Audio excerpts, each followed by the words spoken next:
Depois que perdi tudo, bati na porta do meu filho. Ele abriu, olhou para mim com aquela expressão que eu nunca tinha visto antes, e disse palavras que doeram mais do que a falência, mais do que perder minha empresa, mais do que ver minha casa sendo levada pelo banco. Palavras que me fizeram entender que existe um tipo de pobreza que não tem nada a ver com dinheiro. Mas antes de continuarmos, confira se você já está inscrito no canal e escreva nos comentários de onde você está assistindo este vídeo. Meu nome é Rogério Duarte, 59 anos, cabelos grisalhos, mãos calejadas de 3 décadas e meia trabalhando com construção civil. Sempre fui daqueles homens que acordam antes do sol nascer, tomam café preto sem açúcar e acreditam que trabalho duro resolve qualquer problema. Minha vida inteira foi construída em cima dessa certeza. Até que ela desmoronou junto com tudo que eu tinha.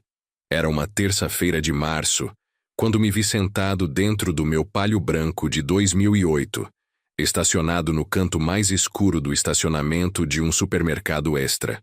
O cheiro de pão francês vindo da padaria do mercado misturava com o mofo do banco traseiro, onde eu tinha jogado algumas roupas numa sacola plástica.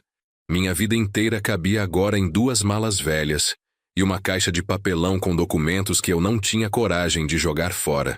3 meses atrás, eu tinha uma construtora. Nada gigante, mas era minha. Duarte Construções, especializada em reformas residenciais e pequenas obras comerciais. 12 funcionários fixos, uma sala comercial no centro de São Bernardo do Campo e uma carteira de clientes que me dava orgulho.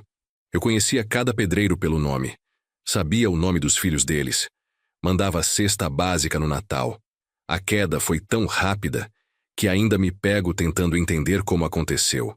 Teve um contrato grande, uma reforma completa de um prédio comercial na Avenida Industrial. 3 andares, fachada nova, parte elétrica, hidráulica, tudo. O dono era um empresário de tecidos que me foi indicado por um cliente antigo. Homem bem apessoado, carro importado, escritório chique. Me passou toda a confiança do mundo. Comecei a obra em setembro.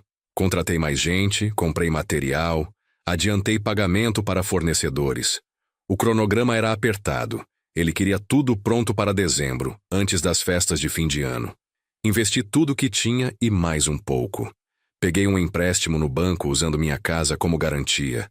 Parecia seguro. O contrato estava assinado. Os pagamentos parciais viriam conforme o andamento da obra. Só que os pagamentos nunca vieram. Primeiro atraso, depois outro.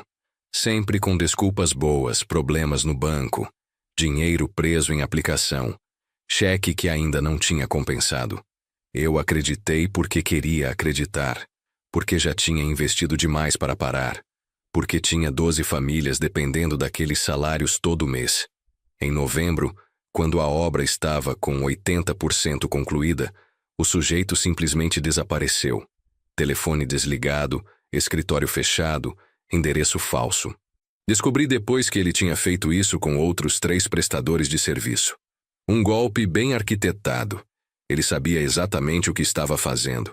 Fiquei devendo para fornecedor, para funcionário, para o banco. Tentei negociar, parcelar, adiar. Mas dívida é como água. Começa pingando e de repente você está afogado. Em janeiro, tive que fechar a empresa. Em fevereiro, o banco executou a hipoteca da minha casa. Em março, eu estava dormindo no carro. A casa tinha sido minha e da Silvana. Minha esposa, que morreu há 6 anos de um aneurisma cerebral. Foi tão rápido que a gente nem teve tempo de se despedir direito.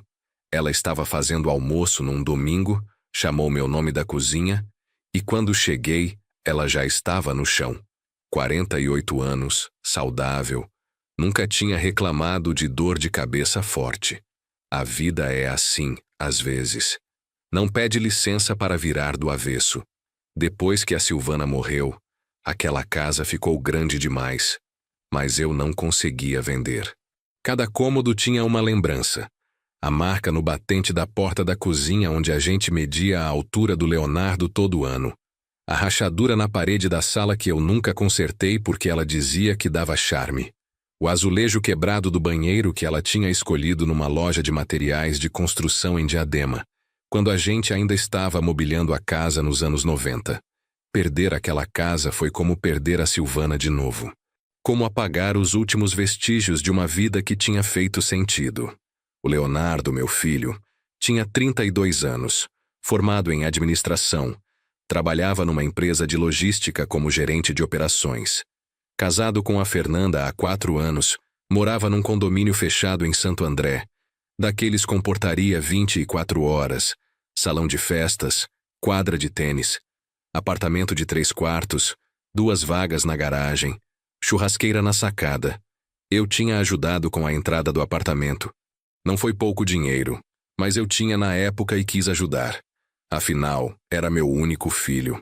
A Silvana teria ficado orgulhosa de ver o menino tão bem encaminhado. Liguei para ele numa segunda-feira, depois de passar o fim de semana inteiro no carro, tentando juntar coragem. A voz dele ao telefone era distraída, tinha barulho de escritório ao fundo. Oi, pai, tudo bem? Estou meio corrido aqui, pode ser rápido? Engoli seco. Leonardo, eu preciso conversar com você, pessoalmente. Hoje, se possível. Houve uma pausa. O barulho de fundo diminuiu, como se ele tivesse ido para um lugar mais reservado. Aconteceu alguma coisa? É sobre a empresa e sobre a casa. Minha voz saiu mais fraca do que eu queria. Eu perdi tudo, filho. Mais silêncio. Depois, num tom que eu não consegui decifrar, ele disse: Nossa, pai, que situação. Olha, hoje eu não consigo, tenho reunião o dia inteiro. Amanhã de noite você pode vir aqui em casa? A gente conversa com calma. Pode ser. E porteiro vai estar avisado. Chega lá umas 19 horas, fechou? Fechou, obrigado, filho. Sem problema, pai. A gente se vê amanhã. Ele desligou antes que eu pudesse dizer mais alguma coisa. Fiquei olhando para o celular, tentando decidir se aquele tom na voz dele tinha sido preocupação ou incômodo. Passei o dia seguinte tentando me apresentar de forma decente. Tomei banho no banheiro de um posto de gasolina. Fiz a barba usando o espelho retrovisor do carro. Vesti a calça social menos amassada que eu tinha. Quando me olhei no espelho, vi um homem que parecia mais velho do que 59 anos. Os olhos fundos, a pele acinzentada de quem não dorme direito há semanas. Cheguei no condomínio do Leonardo às 19 horas em ponto. O porteiro, um rapaz jovem de uniforme impecável, conferiu meu nome numa lista e liberou a entrada com um sorriso profissional que não chegava aos olhos. O elevador tinha espelho nas paredes. Evitei olhar para meu reflexo. Apertei o botão do 8º andar e senti o estômago apertar junto com a subida. Leonardo abriu a porta ainda de camisa social e gravata, como se tivesse acabado de chegar do trabalho. Me cumprimentou com um abraço rápido, meio mecânico, e me conduziu para dentro. Fernanda está terminando de arrumar a cozinha. Senta aí na sala, pai. Quer beber alguma coisa? Água? Refrigerante? Água está bom. Sentei no sofá de couro bege que eu lembrava de ter ajudado a escolher. O apartamento estava impecável. Almofadas alinhadas, revistas organizadas na mesinha de centro, um quadro abstrato caro na parede. Tudo muito bonito, muito arrumado. Tão diferente da minha casa, que sempre teve aquele ar de lugar vivido, com coisas fora do lugar e objetos que acumulavam história. Fernanda apareceu da cozinha. Ela era bonita. Isso ninguém podia negar. Cabelo liso até os ombros, sempre bem arrumada, roupas de marca. Trabalhava como coordenadora de marketing numa empresa de cosméticos. Vinha de família com dinheiro. O pai dela tinha uma rede de farmácias na região. Oi, Rogério. Ela me cumprimentou com 2 beijinhos no rosto, mas manteve distância. Seu perfume era caro, enjoativo. Leonardo me contou sobre sua situação. Que coisa terrível. Pois é. Não sabia o que mais dizer.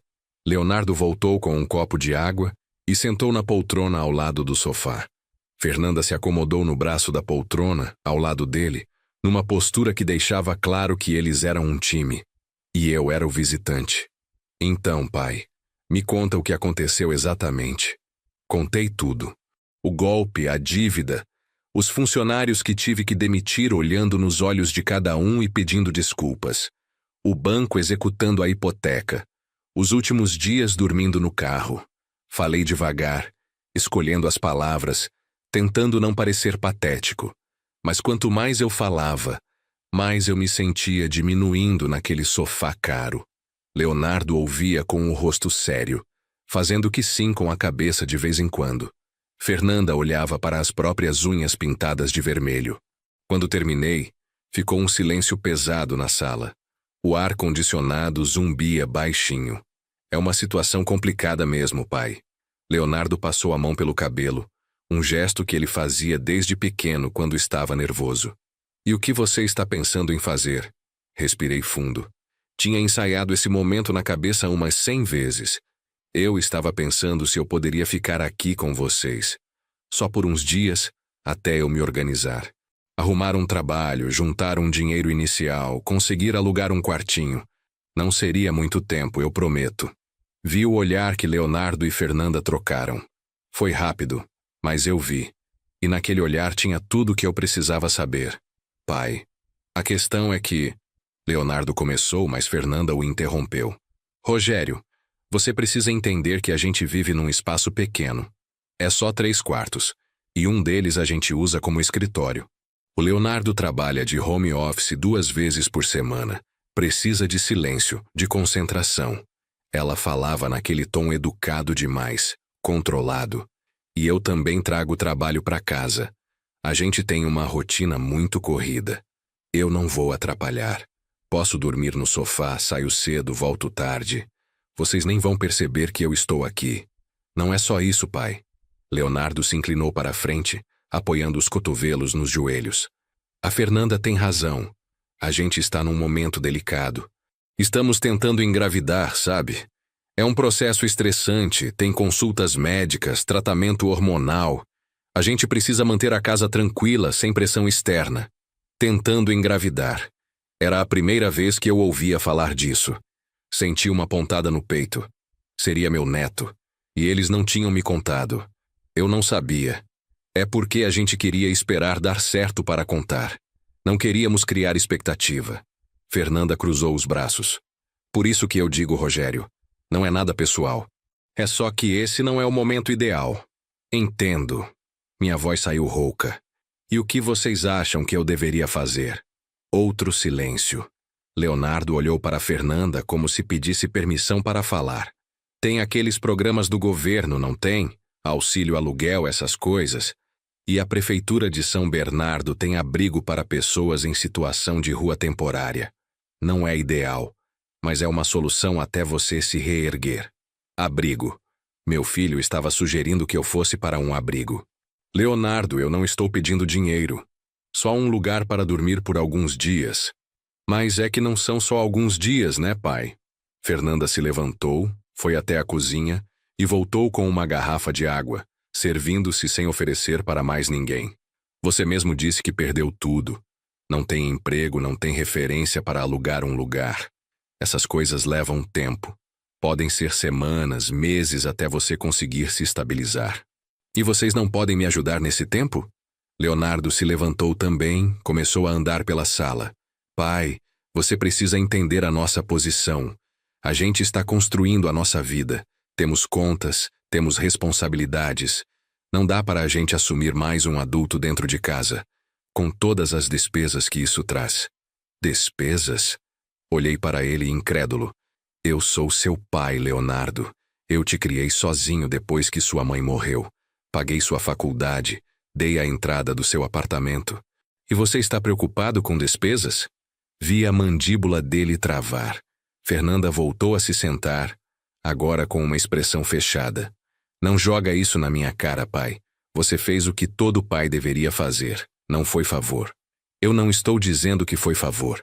Estou dizendo que é isso que família faz. Ajuda quando precisa. E eu estou ajudando. Leonardo elevou um pouco a voz. Estou te dando conselhos, te orientando sobre os recursos disponíveis. Mas eu não posso simplesmente desestabilizar a minha casa porque você tomou decisões ruins de negócio. As palavras caíram como um soco. decisões ruins de negócio. Como se eu tivesse escolhido ser enganado. Como se eu tivesse pedido para perder tudo. Foi um golpe, Leonardo.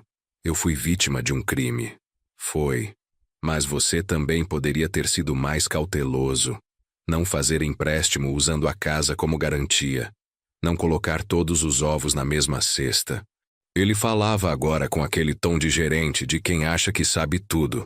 Você mesmo sempre me ensinou que empresário tem que pensar com a cabeça, não com o coração. Senti vontade de rir, de chorar, de gritar. Meu próprio filho usando minhas palavras contra mim. Olha, Rogério.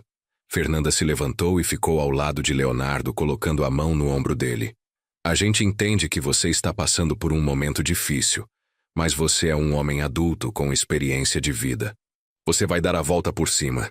Só precisa de um empurrãozinho na direção certa. E esse empurrãozinho não inclui um lugar para dormir? Não inclui abalar a paz da nossa casa, não. Leonardo disse, e havia uma firmeza na voz dele que eu não conhecia. A gente pode te ajudar de outras formas. Posso fazer uma vaquinha com os parentes, juntar um dinheiro para você alugar um quarto. Posso pedir indicação de emprego na minha rede de contatos. Mas morar aqui, dividir o nosso espaço, não dá. Levantei do sofá. Minhas pernas estavam bambas, mas eu me mantive de pé. Então é isso? Pai, não fica assim. Leonardo veio na minha direção, mas não me tocou. A gente quer te ajudar. De verdade. Só não da forma que você está pedindo. Olhei para o meu filho. Para o homem que eu tinha criado, que eu tinha ensinado a andar de bicicleta, que eu tinha levado no colo quando ele quebrou o braço caindo da árvore do quintal. O menino que chorou no meu ombro no dia do enterro da mãe. O adolescente que me abraçou quando passei no vestibular dele antes mesmo de ele saber do resultado, dizendo que eu era o melhor pai do mundo. Esse homem na minha frente não era mais aquele menino. Ou talvez nunca tivesse sido. Talvez eu que tivesse criado uma imagem na minha cabeça, e só agora estava vendo a realidade. Está bem. Minha voz saiu estranhamente calma. Obrigado pelo tempo de vocês. Pai, não vai embora assim. Vamos conversar mais. Não tem mais nada para conversar, filho. Vocês deixaram bem claro. Eu entendo a posição de vocês. Caminhei até a porta. Fernanda ficou na sala, mas Leonardo me acompanhou. Eu vou ligar para você amanhã. A gente pensa em algo juntos. Fechou? Fechou. Abri a porta. Pai. Ele segurou meu braço. Você sabe que eu te amo, né? Olhei para a mão dele no meu braço. Depois para o rosto dele. Vi alguma coisa ali, algum conflito, algum arrependimento talvez. Mas não o suficiente para mudar de ideia. Sei. Soltei meu braço delicadamente. Boa noite, Leonardo. Desci de elevador sem olhar para trás. O porteiro me cumprimentou na saída com o mesmo sorriso profissional. Entrei no pálio e sentei no banco do motorista sem ligar o carro. Minhas mãos tremiam. Foi então que comecei a chorar. Aos 59 anos, sentado no estacionamento do condomínio do meu filho, chorando como não chorava desde o dia que enterrei a Silvana.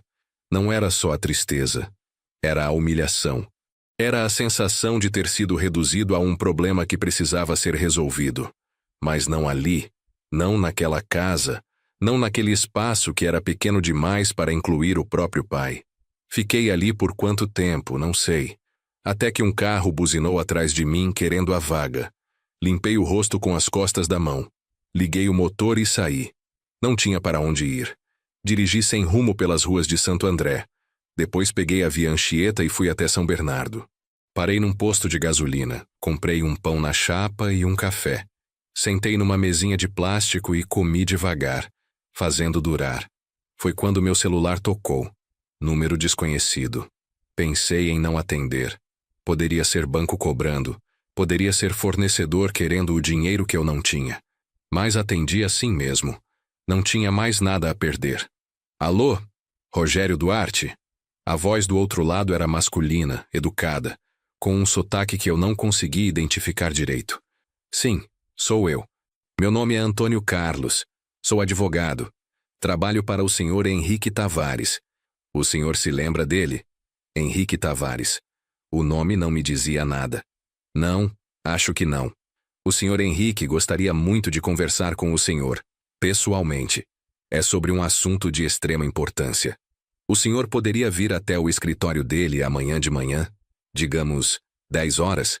Olha, eu não sei quem é essa pessoa. Deve ter algum engano. Não há engano, Sr. Duarte. O Sr. Henrique foi muito específico. Ele precisa conversar com o senhor antes de tomar uma decisão importante. E está disposto a compensá-lo pelo seu tempo. R$ 500 pela reunião, independente do resultado da conversa.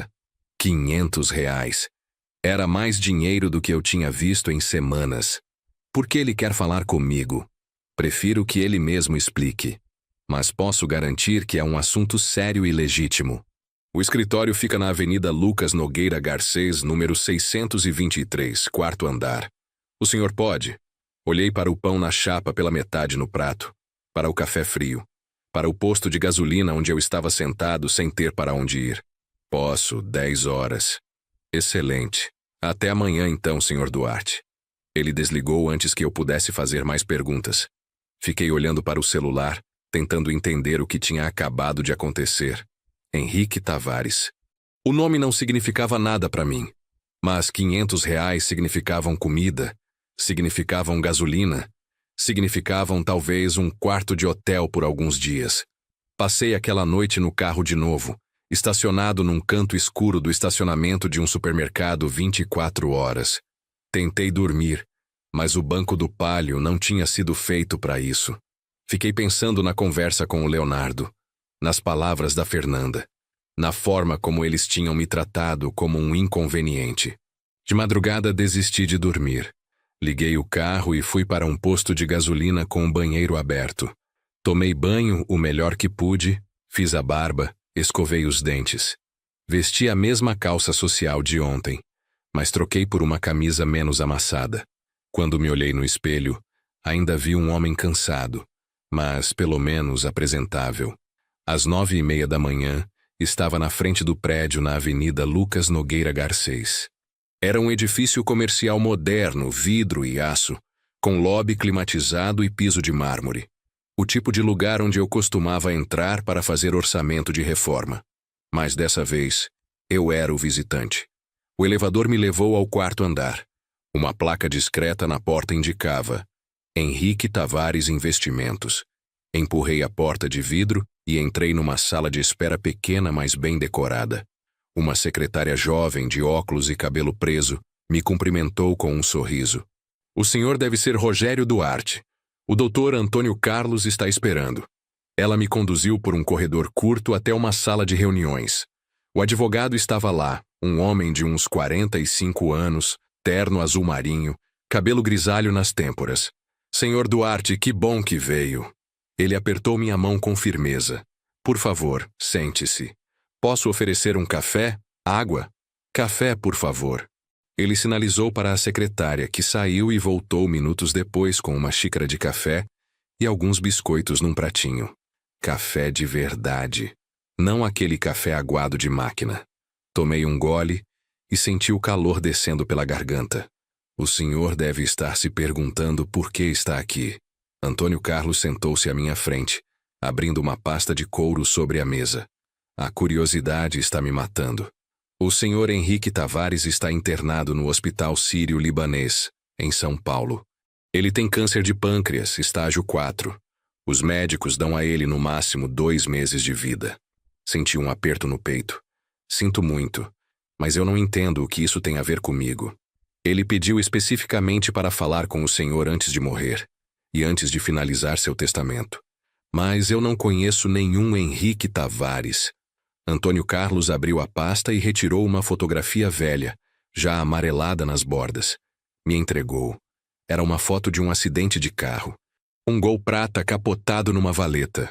Bombeiros ao redor. Uma ambulância. E no canto da foto, um homem de uniforme de obra com sangue no rosto sentado na traseira da ambulância. Levei alguns segundos para reconhecer. Era eu. Mais jovem. Muito mais jovem. Devia ter uns 25, 26 anos. Isso foi em 1991. Antônio Carlos disse: O senhor se lembra daquele dia? As lembranças vieram aos poucos, embaçadas como aquela fotografia velha. 1991. Eu ainda era solteiro. Trabalhava como mestre de obras para uma empreiteira grande. Era uma sexta-feira, final de tarde. Eu estava voltando de uma obra na rodovia Anchieta. A Anchieta, sussurrei. Aquele acidente na curva da Anchieta. Exatamente. O motorista do Gol era Henrique Tavares. Ele tinha 28 anos na época. Vinha de São Paulo para Santos, chovendo muito. Perdeu o controle do carro na descida. O carro capotou e caiu numa valeta. Lembrei. O carro tinha capotado 2 vezes antes de parar. Eu vinha logo atrás, tinha visto tudo acontecer. Parei no acostamento e desci correndo. Outros carros também pararam, mas ficaram só olhando. Eu fui o único que desceu até a valeta. Ele estava preso no cinto de segurança de cabeça para baixo. As palavras saíam da minha boca conforme as imagens voltavam. Estava consciente, mas desorientado. Tinha vidro quebrado por todo lado. Eu consegui abrir a porta traseira porque a da frente estava toda amassada. O senhor cortou o cinto dele com um canivete. Puxou ele para fora do carro. Carregou ele no colo pela valeta, subindo de volta para a pista. Ficou com ele até a ambulância chegar. Depois foi embora, sem dar nome, sem pedir nada. Balancei a cabeça. Eu tinha consulta no dentista em São Bernardo, estava atrasado, e não fiz nada demais. Qualquer um teria feito o mesmo. Mas não fizeram. Antônio Carlos fechou a pasta. Segundo o relatório da polícia, pelo menos 5 carros passaram pelo local antes do senhor chegar. Ninguém parou para ajudar. O senhor parou e salvou a vida dele. Faz 34 anos. Por que ele quer falar comigo agora? Porque ele nunca conseguiu te encontrar. Tentou na época, contratou investigador particular, publicou anúncios em jornal, até ofereceu recompensa. Mas nada. O senhor tinha simplesmente desaparecido. Eu não desapareci. Só segui minha vida. E foi exatamente por isso que ele nunca desistiu de procurar. Porque o senhor não queria nada em troca. Não queria reconhecimento, não queria dinheiro. O senhor agiu por pura bondade, e isso marcou ele profundamente. Tomei mais um gole do café tentando processar tudo aquilo. Como ele me encontrou agora? Por acaso, ironicamente, um dos sócios dele estava procurando construtoras para uma reforma, e seu nome apareceu numa lista. Quando o senhor Henrique viu o nome Rogério Duarte, Duarte Construções, São Bernardo do Campo, alguma coisa clicou. Ele pediu para eu investigar. Confirmamos que era o senhor através de fotos antigas. Mas a empresa fechou. Eu perdi tudo. Eu sei. Nós sabemos de tudo. Antônio Carlos me olhou com algo que parecia compaixão. O senhor Henrique não é um homem de fazer as coisas pela metade. Quando ele soube da sua situação atual, ficou ainda mais determinado a conversar com o senhor. Conversar sobre o quê? Sobre gratidão, sobre dívidas que nunca prescrevem, sobre fazer a coisa certa. Ele se levantou. O senhor Henrique está te esperando no hospital. Posso levá-lo até lá agora se o senhor aceitar. E posso garantir que vale a pena ouvir o que ele tem a dizer. Olhei para minha xícara de café vazia, para os biscoitos que eu tinha comido sem perceber, para aquele escritório de advocacia que cheirava a dinheiro e estabilidade. Vamos. Se fomos no carro dele, um Civic preto, silencioso e confortável. Ele dirigia com calma, sem pressa, e não tentou fazer conversa. O Hospital Sírio-Libanês ficava na zona sul de São Paulo. Levamos quase 1 hora para chegar por causa do trânsito. Durante todo o trajeto, fiquei pensando naquele dia de 1991, na chuva batendo no para-brisa, no barulho do metal se retorcendo quando o Gol capotou, no peso do homem nos meus braços quando subia aquela valeta escorregadia. Eu era jovem, forte. Não pensei 2 vezes antes de descer. Hoje, com 59 anos e as costas doendo de dormir no carro, provavelmente não conseguiria fazer o mesmo. O hospital era impressionante. Parecia mais um hotel 5 estrelas do que um hospital. Piso reluzente, obras de arte nas paredes, recepcionistas educadíssimas. Antônio Carlos me conduziu pelos corredores com a familiaridade de quem já tinha estado ali muitas vezes. Paramos em frente a uma porta no 8º andar. Quarto particular, obviamente. Antônio Carlos bateu levemente antes de abrir. Senhor Henrique, trouxe o senhor Rogério Duarte. Pode entrar, Antônio. E obrigado. Pode nos deixar a sós por alguns minutos. A voz era rouca, cansada, mas tinha autoridade. Antônio Carlos fez um gesto para que eu entrasse e fechou a porta atrás de mim. O quarto era grande, com janela ampla mostrando a cidade lá fora. Tinha sofá, televisão, até uma mesinha com flores frescas. Mas minha atenção foi toda para o homem na cama. Henrique Tavares devia ter uns 62, 63 anos, mas a doença o havia transformado numa sombra. Magro demais, pele amarelada, olheiras profundas. Estava conectado a vários aparelhos que apitavam suavemente. Mas os olhos dele eram vivos, alertas, me estudando com intensidade. Rogério Duarte. Ele sorriu, e por um momento consegui ver o homem que ele devia ter sido antes da doença. Finalmente. Depois de 34 anos. Senhor Henrique, não sabia bem o que dizer. O advogado me contou que o senhor estava me procurando. Me procurando? Rapaz, eu te procurei por anos. Gastei uma fortuna tentando te encontrar. E quando finalmente descobri onde você estava, descobri também que você tinha passado pelo inferno recentemente. Senti meu rosto esquentar. O senhor não precisava investigar minha vida. Precisava sim, porque eu ia te oferecer algo, e precisava ter certeza de que você era o mesmo homem que me salvou naquele dia. O homem que não pediu nada em troca, que não ficou esperando reconhecimento. Ele fez um gesto para que eu me sentasse na cadeira ao lado da cama. Senta, por favor. Essa conversa pode demorar um pouco. Sentei. A cadeira era confortável, estofada, provavelmente cara. Você se lembra daquele dia? Henrique perguntou. Lembro agora. Tinha esquecido, para ser sincero. Foi há muito tempo. Para você, talvez. Para mim, foi o dia que dividiu minha vida em antes e depois. Ele ajeitou o corpo na cama, fazendo uma careta de dor. Eu estava fugindo naquele dia, Rogério. Fugindo de São Paulo, fugindo de problemas. Problemas? Eu tinha uma empresa pequena de importação e exportação. Nada grande, mas ia bem. Só que eu tinha me metido com gente errada. Devia dinheiro para a agiota, estava envolvido em esquema de contrabando. A Polícia Federal estava investigando. Eu estava apavorado, desesperado. Peguei todo o dinheiro que tinha, pouco mais de 50 mil reais na época, e estava fugindo para Santos. Ia pegar um navio para a Argentina. Ouvi em silêncio, surpreso com a honestidade dele. Quando perdi o controle do carro e capotei, pensei que fosse morrer. E sabe o que passou pela minha cabeça? Que eu merecia, que estava sendo punido por tudo de errado que tinha feito. E então você apareceu. Henrique me olhou com aqueles olhos fundos mais intensos.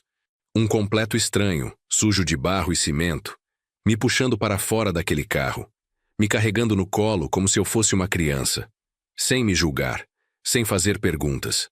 Só me ajudou. Qualquer pessoa faria o mesmo. Não fariam. E eu passei 34 anos provando isso para mim mesmo. Ele pegou um copo de água na mesinha de cabeceira, tomou um gole com dificuldade.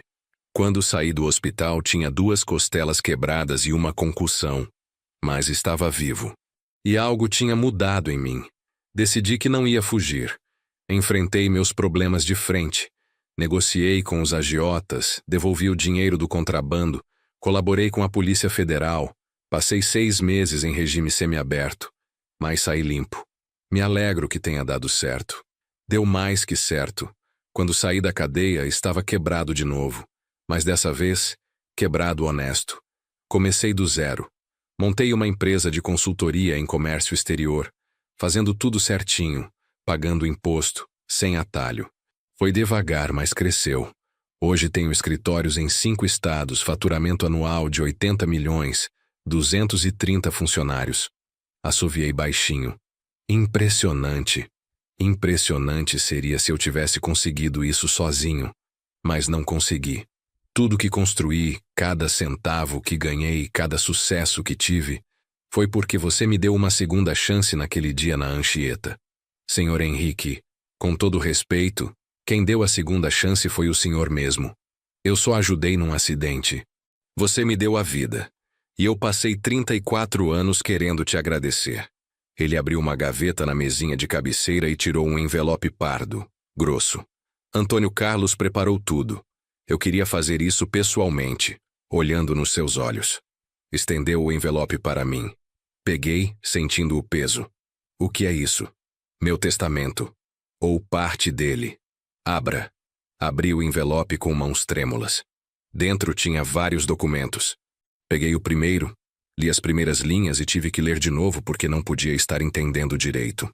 Era uma escritura de propriedade. De uma casa. No meu nome. Senhor Henrique, eu não posso aceitar isso. Pode e vai. É uma casa em São Caetano do Sul. 3 quartos, garagem, quintal. Toda quitada. Escritura já está no seu nome. É sua. Olhei para os outros documentos. Uma conta bancária com R$200 mil depositados. Um carro, um Corolla 2022, também no meu nome. E por último, uma proposta de sociedade numa construtora que estava sendo aberta. Isso é loucura. Minha voz saiu trêmula. Isso tem que valer mais de R$1 milhão. R$1.200.000 para ser exato.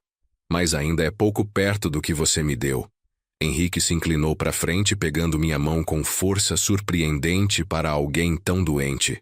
Rogério, eu não tenho filhos, não tenho família próxima. Tenho sobrinhos que mal conhecem meu nome, uma ex-esposa que me odeia, e sócios que estão esperando eu morrer para brigar pela herança. Mas o senhor construiu um império, tem funcionários, tem responsabilidades. E estão todos bem cuidados no testamento. A empresa vai ser dividida entre os sócios principais, que já tocam tudo mesmo. Os funcionários vão receber bônus generosos.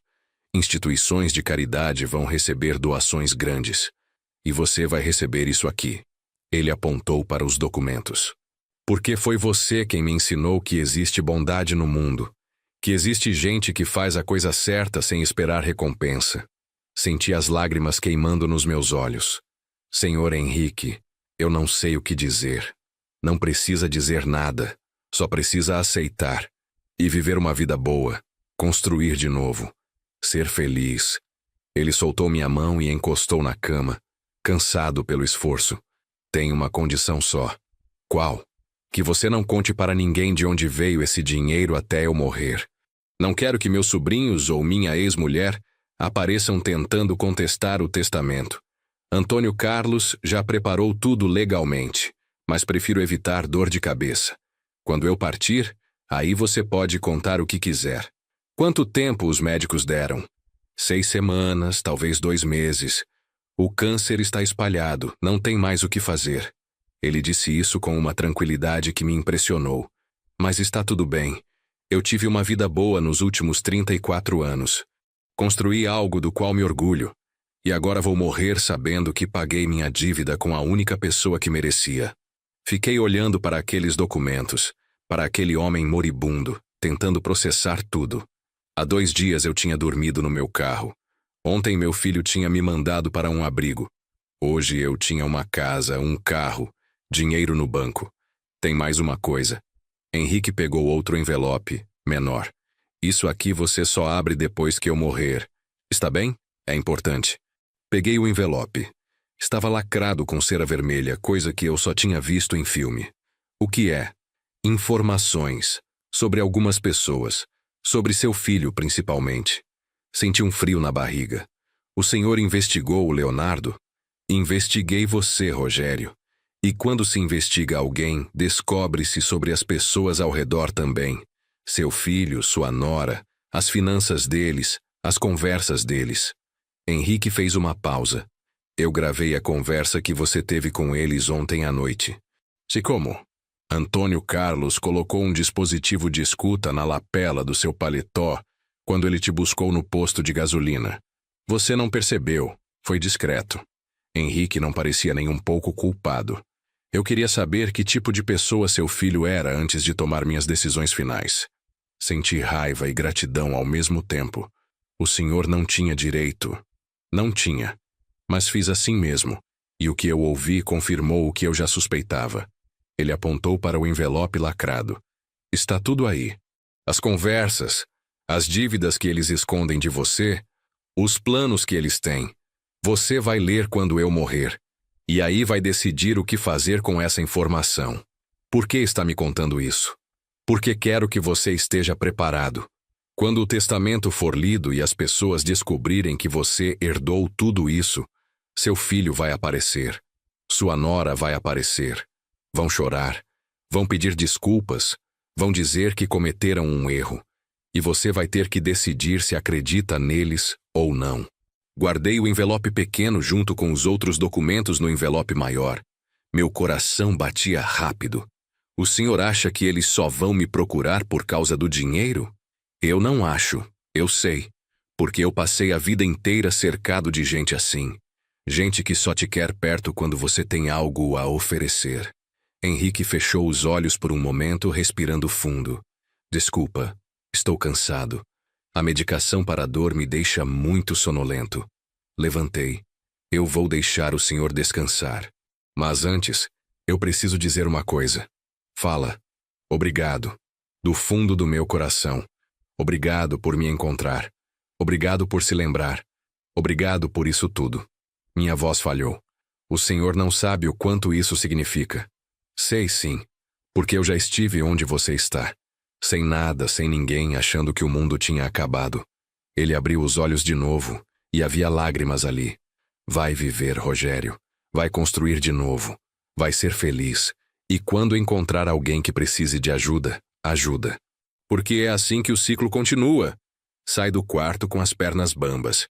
Antônio Carlos estava esperando no corredor. Deu tudo certo? Deu, eu acho. Ainda estou tentando processar. Venha. Vamos resolver a burocracia. Ele me levou para uma sala menor onde passei as próximas 2 horas assinando documentos. Escritura da casa, transferência do carro, procurações, termos de sigilo. Cada assinatura parecia irreal. Quando terminamos, Antônio Carlos me entregou um molho de chaves. A casa fica na Rua das Palmeiras, número 457, São Caetano do Sul. Já está mobiliada, com conta de água, luz e internet ativas. O Corolla está na garagem. Documentos estão no porta-luvas. Tudo isso já estava pronto? Antes mesmo da gente conversar? Senhor Henrique não deixa nada ao acaso. Ele sabia que você aceitaria. Porque você é um homem bom. E homens bons reconhecem gestos de gratidão quando os veem. Antônio Carlos me acompanhou até o elevador. Uma última coisa. O senhor Henrique pediu que eu te dissesse. Não liga para seu filho ainda. Espera um pouco. Deixa as coisas se assentarem. Você vai entender por que quando abrir aquele envelope. Saí do hospital atordoado. Peguei um táxi até o endereço que Antônio Carlos tinha me dado. A casa ficava numa rua tranquila, arborizada, com calçadas bem cuidadas. Era um sobrado simples, mas bonito. Portão de ferro, jardim na frente, pintura nova. Abri o portão com a chave. Subi os 3 degraus da entrada. Coloquei a chave na fechadura da porta principal e girei. A porta abriu. Entrei na minha casa. Minha casa. Pela primeira vez em meses, entrei num lugar que era meu, onde ninguém poderia me expulsar, onde eu não precisava pedir licença ou agradecer pela hospedagem. A sala era simples, mas acolhedora. Sofá de 3 lugares, televisão, estante com alguns livros, cozinha americana com fogão, geladeira, micro-ondas, tudo limpo, tudo novo, tudo funcionando. Subi as escadas. 3 quartos, como o Henrique tinha dito. O maior já estava montado como suíte, com cama de casal, guarda-roupa, criado mudo. Os outros 2 estavam vazios, esperando. Sentei na cama e afundei o rosto nas mãos. Chorei de novo, mas dessa vez não era de tristeza. Era de alívio, de gratidão, de uma emoção tão forte que não tinha nome. Fiquei naquela casa por 3 dias sem falar com ninguém. Precisava processar tudo o que tinha acontecido. Arrumei os quartos vazios, coloquei minhas poucas roupas no guarda-roupa, conheci os vizinhos que me cumprimentaram com simpatia curiosa. O Corolla estava mesmo na garagem. Prata, 0 quilômetro, cheirando a carro novo. Levei o Palio velho para um ferro velho e vendi por R$ 3.000. Nem me despedi dele. Aquele carro guardava memórias ruins demais. No quarto dia, meu celular tocou. Era Leonardo. Olhei para o nome dele na tela por um longo tempo antes de atender. Alô. Pai, finalmente. Estou tentando te ligar há 3 dias. Você está bem? Onde está? Estou bem, estou em São Caetano. São Caetano? O que você está fazendo lá? Arrumou lugar para ficar? Arrumei. Uma casa. Silêncio do outro lado. Depois. Uma casa? Como assim? Você alugou? Não, é minha, comprada. Pai, do que você está falando? Você estava quebrado há 1 semana. Como você comprou uma casa? É uma longa história, Leonardo. Então me conta. Pô, você me deixa preocupado, desaparece por dias. Agora aparece dizendo que comprou uma casa. Que história é essa? Pensei em Henrique. No envelope lacrado que ainda não tinha aberto. Na recomendação de Antônio Carlos para não falar com Leonardo imediatamente. Vou te contar, mas não agora.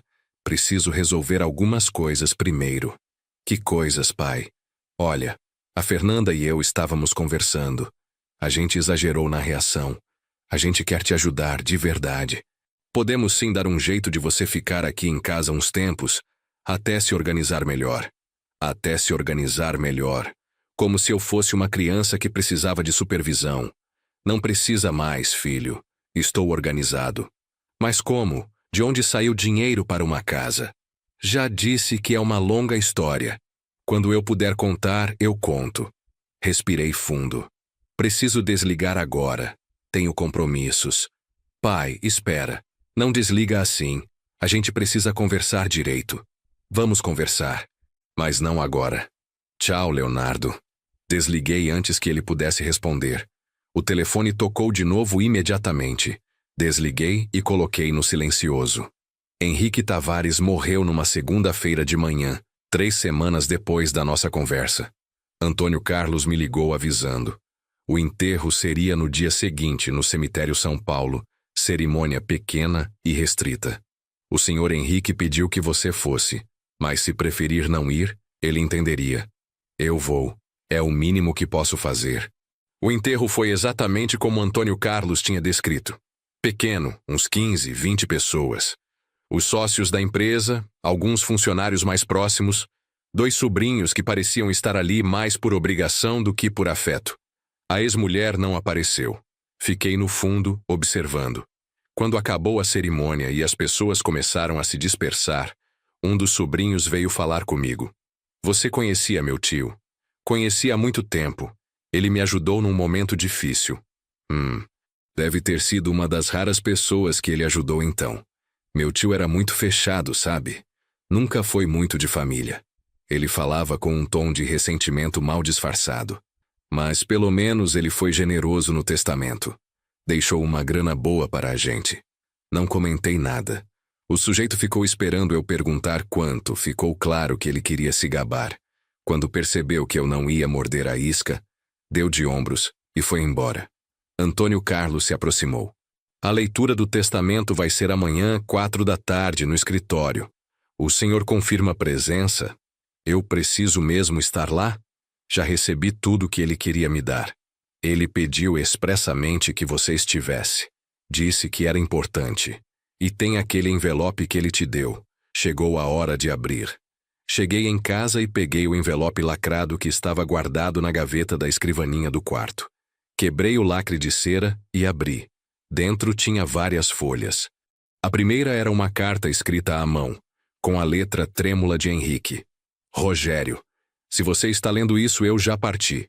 Espero que esteja bem instalado na casa, aproveitando o carro, começando a reconstruir sua vida.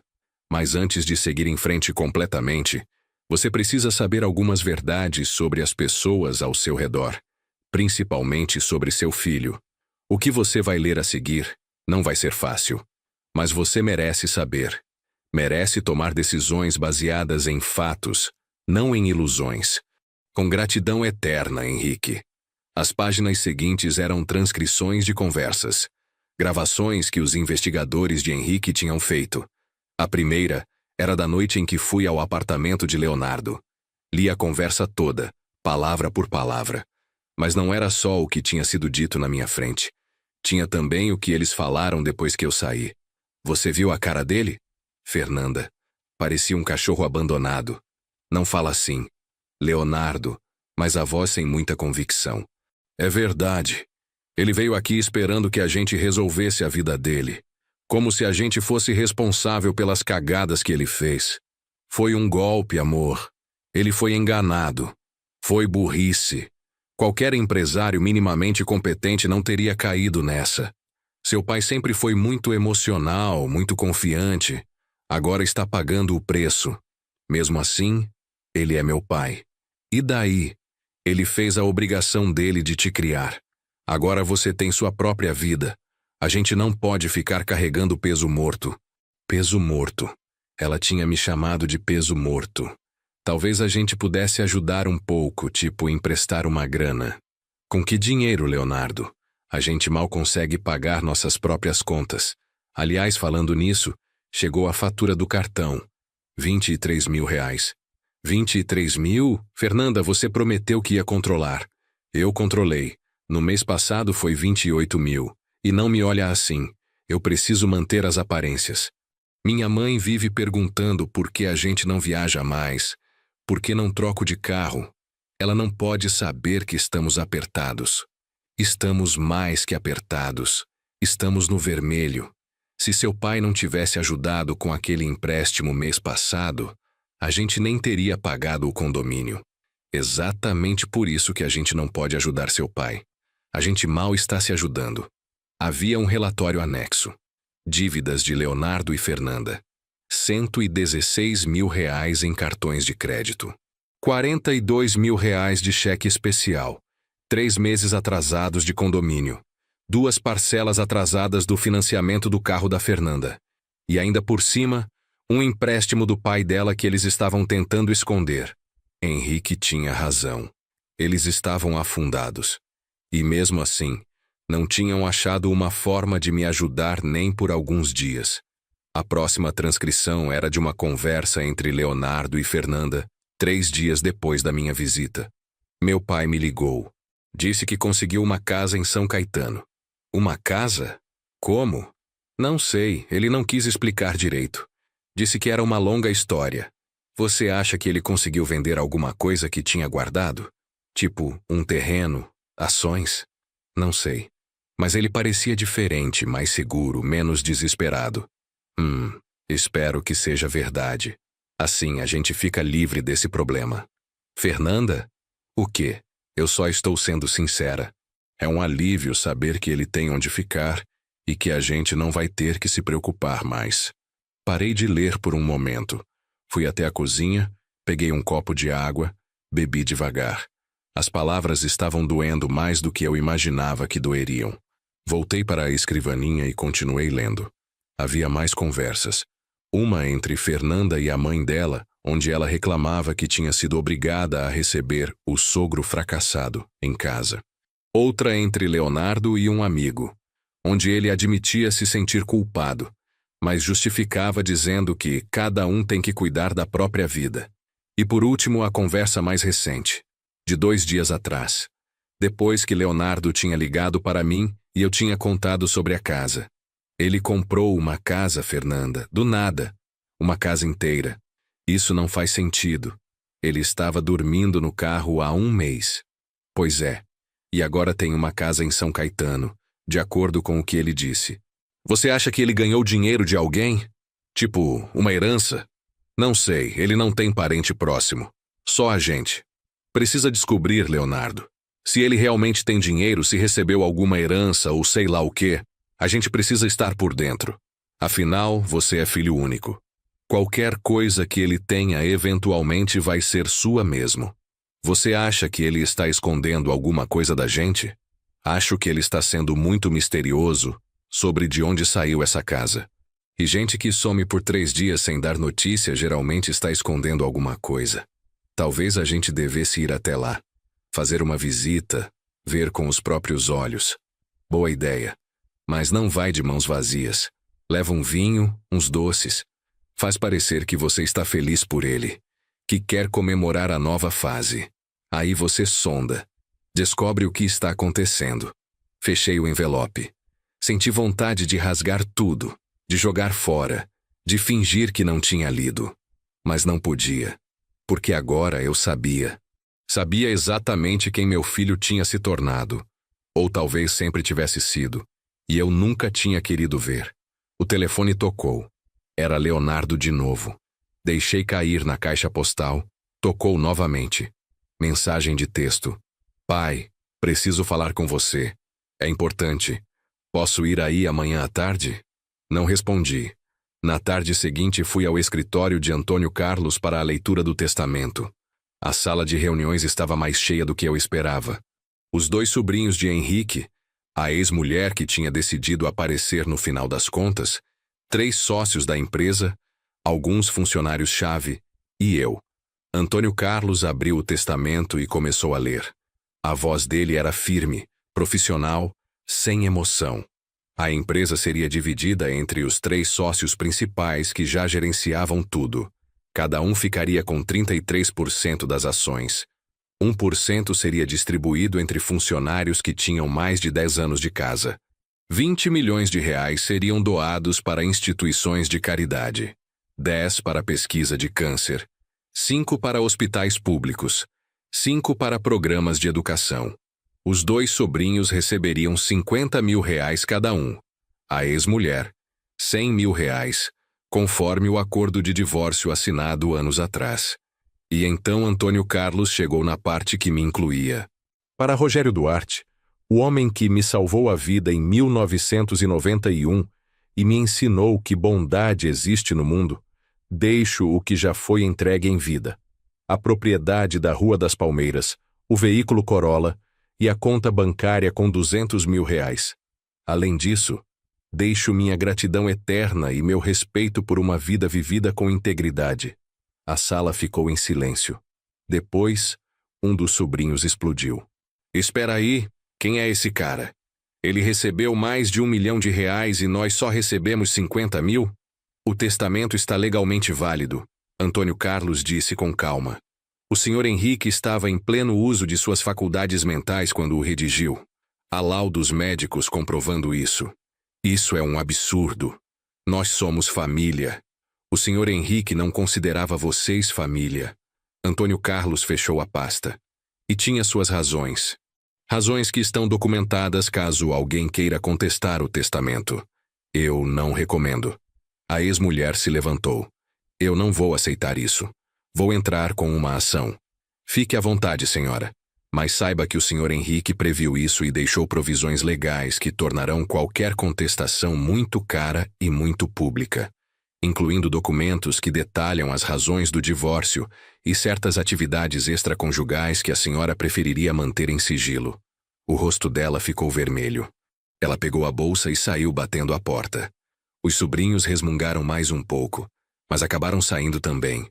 Os sócios da empresa cumprimentaram Antônio Carlos profissionalmente e foram embora. Em poucos minutos, só restávamos eu e o advogado na sala. Imagino que tenha sido desconfortável, ele disse. Foi, mas foi também esclarecedor. Levantei da cadeira. Obrigado por tudo que fez, por Henrique e por mim. Foi um prazer. O senhor Henrique era um homem bom. Difícil, teimoso, mas bom. E ele tinha razão sobre você. Antônio Carlos me entregou um último envelope. Isso aqui é seu. O contrato de sociedade da construtora que ele mencionou. Se tiver interesse, temos investidores prontos para começar. Gente séria que trabalhava com o senhor Henrique. Seria uma forma de você recomeçar fazendo o que sabe fazer. Peguei o envelope. Vou pensar com carinho. Pense mesmo. O senhor Henrique acreditava no seu talento. Dizia que homens que constroem com as próprias mãos têm uma integridade que homens que só movimentam papel nunca vão ter. Saí do escritório e fui direto para casa. Quando cheguei, tinha um carro estacionado na frente. O Civic de Leonardo. Ele estava sentado no degrau da entrada, mexendo no celular. Quando me viu, levantou rapidamente. Pai, finalmente. Estou aqui há 1 hora. Leonardo, não sabia que você vinha. Mandei mensagem. Você não respondeu. Ele olhou para a casa, para o portão, para o carro na garagem. Nossa, é mesmo verdade. Você comprou uma casa.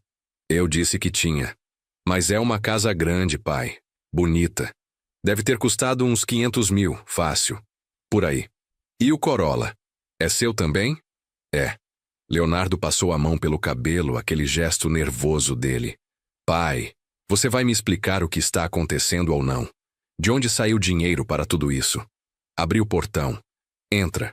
Vamos conversar dentro. Ele me seguiu pela casa. Vi os olhos dele avaliando tudo. A sala, a cozinha, os móveis. Fazendo contas mentalmente. Quer café? Água? Quero explicação, pai. Isso tudo está muito estranho. Sentei no sofá. Ele ficou de pé, andando de um lado para o outro. Você lembra que eu te contei sobre um acidente que ajudei há muitos anos? Um cara que capotou na Anchieta? Lembro vagamente. Você mencionou uma vez ou outra. Pois então, o homem que eu salvei naquele dia me procurou. Estava morrendo de câncer. E quis me agradecer. Me deu essa casa, o carro e um dinheiro para recomeçar. Leonardo parou de andar. Ele te deu tudo isso? Assim de graça? Por gratidão, porque eu salvei a vida dele e nunca pedi nada em troca. E ele tinha tanto dinheiro assim? Tinha, era empresário, muito bem-sucedido. Leonardo sentou na poltrona em frente a mim. Pai, isso é incrível. Quero dizer, é uma história incrível. Você salvou a vida de um cara e 30 anos depois ele te recompensa. É tipo um filme. É bem cinematográfico mesmo. E esse homem, ele morreu? Morreu ontem. O enterro foi hoje de manhã. Nossa. Leonardo fez uma pausa. Sinto muito. Mesmo não conhecendo ele, deve ser difícil para você. Ele era um homem bom, generoso. Ficamos em silêncio por um momento. Eu podia ver os pensamentos passando pelo rosto de Leonardo. As perguntas que ele queria fazer, mas não sabia como. Então, ele finalmente disse: agora você está bem de vida, com casa própria, carro, dinheiro no banco. Estou recomeçando, sim. Que bom, pai, de coração, eu estava muito preocupado com você. A Fernanda também. Olhei para ele, para meu filho que tinha crescido, se tornado um homem que eu não reconhecia mais completamente. É mesmo? Claro, você é meu pai. Eu sempre me preocupo com você. Mesmo quando eu estava dormindo no carro, ele desviou o olhar. Pai, sobre aquele dia.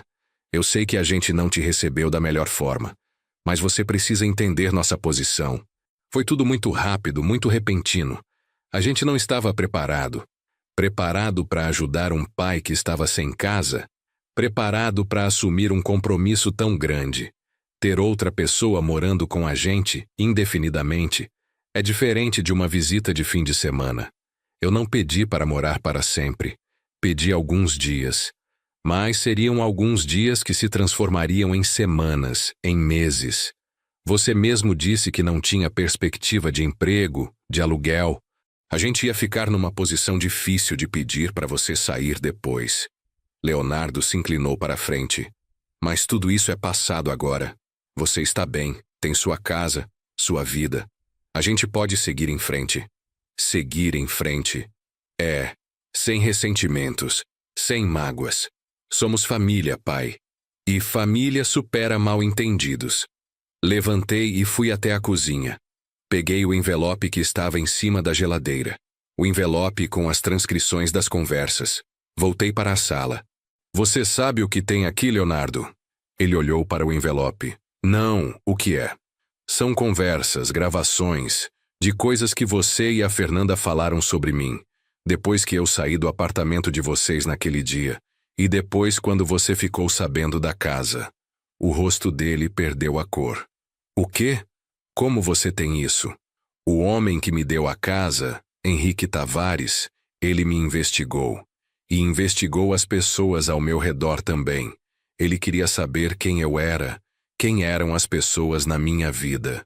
E descobriu coisas interessantes. Pai, isso é invasão de privacidade. Ele não tinha direito de fazer isso. Não tinha, mas fez. E agora eu sei exatamente o que vocês pensam de mim. Joguei o envelope na mesinha de centro. Pode levar, ler se quiser. Ou não. Tanto faz, eu já li. Leonardo pegou o envelope com mãos trêmulas. Abriu. Começou a ler a primeira página. Vi o momento exato em que ele reconheceu as próprias palavras. O rosto dele ficou vermelho. Pai, eu posso explicar. Pode. Então explica. Explica como sua esposa me chamou de peso morto e você não defendeu. Explica como vocês riram depois que eu saí, aliviados por não terem que me ajudar. Explica como vocês estão com mais de R$150 mil de dívida, mas não podiam me dar alguns dias de sofá. A Fernanda estava nervosa. Ela fala coisas que não pensa quando está nervosa. Ela pensava assim, cada palavra, e você concordou com ela. Talvez não em voz alta, mas concordou. Porque se não concordasse, teria me ajudado. Teria dito para ela que seu pai precisava de você e ponto final. Leonardo colocou o envelope de volta na mesa. Quando olhou para mim, tinha lágrimas nos olhos. Você está certo. Eu falhei com você. Fui um covarde. Deixei a Fernanda decidir por mim porque era mais fácil do que enfrentá-la. E porque, no fundo, eu também achava que você era um problema que eu não queria ter que resolver. Ele limpou as lágrimas com as costas da mão. Mas eu me arrependo, pai. De verdade. Esses últimos dias eu não consegui parar de pensar naquele momento. Na sua cara quando você saiu do apartamento. Arrependimento depois que descobriu que eu não estava mais quebrado é fácil, Leonardo. Não é por causa do dinheiro. Não, então por que você está aqui? Por que mandou mensagem todo dia essa semana? Por que apareceu na minha porta sem avisar? Ele abriu a boca para responder, mas não saiu nada. Porque não tinha resposta. Ou tinha, mas era uma resposta que ele não queria admitir. Você quer saber quanto dinheiro eu tenho? Disse, minha voz saindo mais dura do que pretendia. Quer saber se sobrou alguma coisa para você? Se esse homem me deixou só a casa ou se tem mais. E no fundo está calculando se vale a pena fingir arrependimento para manter as portas abertas para uma herança futura. Isso não é justo. Não? Então me diz, Leonardo. Se eu ainda estivesse dormindo no carro, você estaria aqui? Se eu ainda estivesse quebrado, desesperado, você teria vindo atrás de mim? Ou teria deixado eu sumir, esperando que o problema se resolvesse sozinho? O silêncio dele foi resposta suficiente. Eu pensei nisso. Ele finalmente disse. Pensei em como eu teria reagido se você ainda estivesse na pior. E eu queria acreditar que eu teria feito diferente. Que eu teria te procurado, pedido desculpas, oferecido ajuda. Mas honestamente, eu não sei. E isso me mata por dentro. Pelo menos era honestidade. Tardia, mas honestidade. Você sabe que sua mãe ficaria muito decepcionada com você. As palavras saíram antes que eu pudesse segurá-las. Leonardo se encolheu como se tivesse levado um tapa. Eu sei. Mãe sempre dizia que família vem primeiro. Que a gente cuida dos nossos não importa o quê. Ela dizia. E viveu isso. Quando minha empresa quase quebrou naquela crise de 2008, ela trabalhou em 2 empregos para ajudar a gente a segurar as pontas. Nem reclamou. Só fez o que precisava ser feito. Eu lembro. Ela chegava em casa morta de cansada e ainda fazia janta, ajudava com minha lição. Porque era isso que família fazia. Não calculava custo-benefício. Não media conveniência. Só ajudava. Levantei. Você esqueceu isso, Leonardo. Ou a Fernanda te fez esquecer.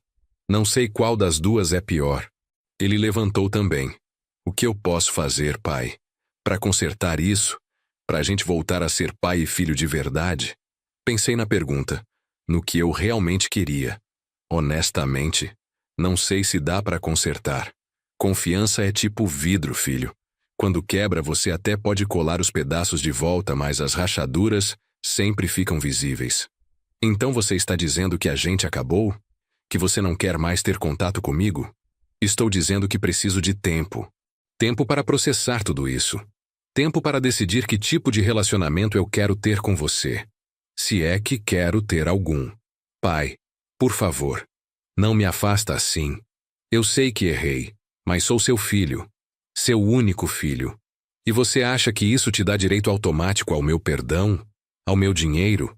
À minha presença na sua vida? Balancei a cabeça. Não funciona assim, Leonardo.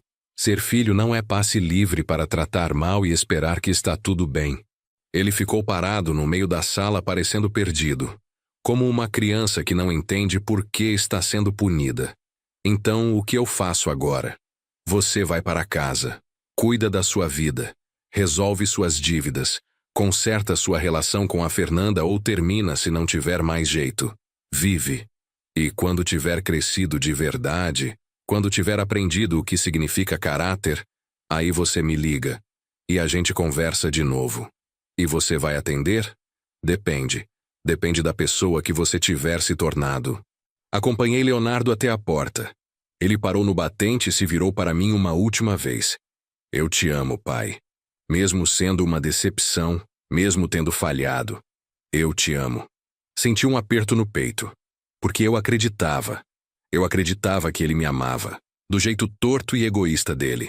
Mas amor sem respeito, sem consideração, sem sacrifício, era um amor incompleto. Um amor que não sustentava nada. Eu também te amo, filho. Por isso que isso dói tanto. Ele saiu. Entrou no carro. Ficou sentado ali por alguns minutos antes de ligar o motor. Eu observei da janela. Quando ele finalmente saiu, senti um vazio enorme no peito. Mas também senti algo parecido com paz. Passei os meses seguintes reconstruindo minha vida. Aceitei a proposta de sociedade na construtora nova. Conheci os investidores, gente séria que tinha trabalhado com Henrique e respeitava o nome dele. Começamos pequeno, reformas residenciais, mas com estrutura profissional. Contrato bem feito, seguro adequado, nada de atalho. Voltei a fazer o que eu amava. Estar em obra, ver projetos saindo do papel, transformar espaços. E dessa vez, com o colchão financeiro que Henrique me deu, eu podia escolher os projetos, escolher os clientes, fazer as coisas do jeito certo. Fiz amigos novos, vizinhos, colegas de trabalho, gente que me conheceu na minha nova fase e não carregava julgamento do passado. Gente que gostava de mim pelo que eu era, não pelo que eu tinha ou podia oferecer. Leonardo ligou 3 vezes nos primeiros 2 meses. Deixei cair na caixa postal. Não estava pronto ainda. Talvez nunca estivesse. E tudo bem. Algumas pontes são queimadas por razões boas. Num sábado de manhã, 6 meses depois do enterro de Henrique, estava tomando café na varanda quando o telefone tocou. Número desconhecido. Atendi. Rogério Duarte? Sim. Aqui é João Pedro, da Casa de Apoio Renascer. O senhor deixou seu contato aqui há alguns meses, dizendo que gostaria de ajudar como voluntário? Tinha esquecido. Logo depois de me instalar na casa nova, tinha passado na frente de um centro de apoio para pessoas em situação de rua. Entrei, conversei com a coordenadora, deixei meu telefone. Deixei sim. A gente está precisando de alguém para dar oficina de pequenos reparos domésticos. Ensinar o pessoal a consertar torneira, trocar fechadura, esse tipo de coisa. Habilidades que ajudam a arrumar emprego depois. O senhor ainda teria interesse? Olhei para minha casa, para o café fumegante na xícara, para o sol nascendo sobre o quintal, para a vida que eu tinha reconstruído dos escombros. Tenho sim. Quando posso começar? Que tal segunda-feira? Perfeito. Desliguei o telefone e sorri. Henrique tinha razão. O ciclo continuava. Ele me ajudou quando eu precisei.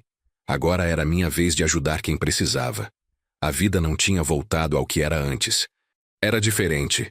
Menor em alguns aspectos, maior em outros. Não tinha mais a empresa grande, os 12 funcionários, o escritório no centro. Mas tinha paz. Tinha propósito.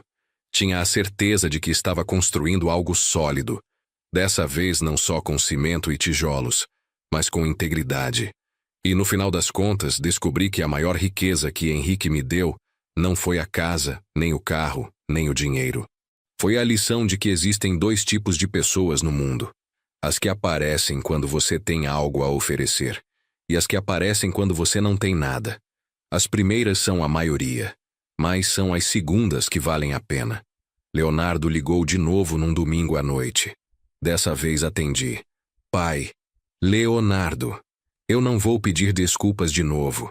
Já pedi, e palavras não mudam o que eu fiz. Mas quero que você saiba que estou tentando ser uma pessoa melhor.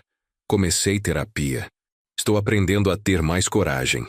a não deixar que medo de confronto me transforme num covarde. Que bom pra você.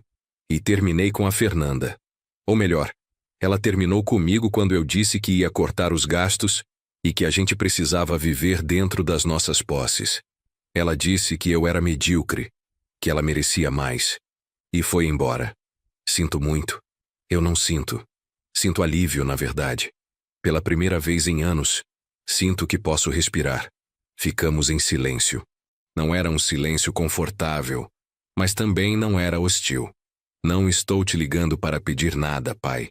Só queria que você soubesse que estou trabalhando em mim mesmo. E que quando você achar que estou pronto, se achar, eu gostaria de tomar um café com você. Sem expectativa, só pai e filho conversando. Pensei por um longo momento. Nas palavras de Henrique sobre segundas chances. Sobre como ele tinha se tornado uma pessoa melhor porque alguém lhe deu a oportunidade. Daqui a 6 meses, Leonardo. Se daqui a 6 meses você ainda estiver no caminho certo, a gente toma esse café. Ouvi a respiração dele tremer. 6 meses. Eu consigo. Obrigado, pai. Não me agradeça ainda. Eu disse que a gente ia conversar. Não disse que tudo ia voltar a ser como antes. Eu sei. E está tudo bem. É mais do que eu mereço. Desligamos. Fiquei olhando para o telefone por um tempo. 6 meses. Tempo suficiente para ver se a mudança era real ou só mais uma performance. A vida seguiu. A construtora cresceu. Fiz a oficina no centro de apoio, ensinando homens e mulheres que tinham perdido tudo a consertar as coisas. E descobri que, ensinando eles, estava consertando algo em mim também. Às vezes, de noite, antes de dormir, eu conversava com a Silvana. Contava para ela sobre meu dia, sobre as decisões que tinha tomado, sobre o filho que nós criamos e que tinha se perdido no caminho, mas talvez estivesse se encontrando de novo. Será que eu estou fazendo certo, Meg? Perguntava para o retrato dela na mesinha de cabeceira. Será que estou sendo duro demais com o menino? E na minha cabeça, ouvia a resposta dela. Aquela voz serena que sempre sabia a coisa certa a dizer. Você está ensinando ele a ser homem de verdade, Rogério. Homem que assume consequência, que não espera que o mundo lhe deva alguma coisa. Isso é o maior presente que você pode dar para ele. Fechei os olhos e sorri. Sim, era isso mesmo que eu estava fazendo. Henrique Tavares me salvou quando me tirou da miséria. Mas me ensinou algo mais valioso quando me mostrou que as pessoas revelam quem realmente são quando você não tem nada a oferecer.